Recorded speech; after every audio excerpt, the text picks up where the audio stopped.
আমি ড্রাইভারকে বললাম যে ভাই শরীরের অবস্থা খুবই খারাপ, একটু ফলমূল খেলে শক্তি পাবো। ওয়াজে ভাই আসবে, একটু নামাও গাড়িটা। আমি ফল কিনতে নেমে দেখছি বিশাল বড় বাজার, ফুচকা, চটপটি, কত যে খাবার, পেঁয়াজি, আলুর চপ, ডিমের চপ দিয়ে ভরা। আমি ভাবছি মাশাআল্লাহ, বহুদিন ফুচকা খাইনি, আজকে ফুচকা খেয়েই ছাড়বো। দিয়ে বসে গেলাম ফুচকা খেতে। একটু পরে গোস্তের কিমা আছে না, রোজার মাসে আমরা মাঝে মাঝে খাই না গোস্তের কিমা, বলছি নিয়ে আসেন খাই। আমি সেই খাওয়া ফুচকা, গোস্তের কিমা সব খেয়েছি। খেয়ে গাড়িতে উঠে গেছি, আবার যাচ্ছি প্রোগ্রামে। হঠাৎ মাথায় হুশ আসছে, কিরে আমি খাইতে নামলাম কি আর খাইলাম কি?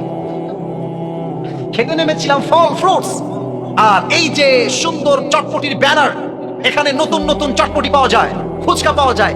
আমি সব চাকচিক্য দেখে আসল উদ্দেশ্য ভুলে গেছি। That is my message. দুনিয়া এসেছিলেন আখিরাত কামাই করার জন্য, বাট চাকচিক্য দেখে, গাড়ি বাড়ি দেখে, ধন সম্পত্তি দেখে আপনি যে দুনিয়ার জন্য আসেন নাই, আপনি যে আখিরাত কামাই করতে আসছেন, আপনি আপনার মূল উদ্দেশ্যই ভুলে গেছেন। ঠিক কিনা বলেন?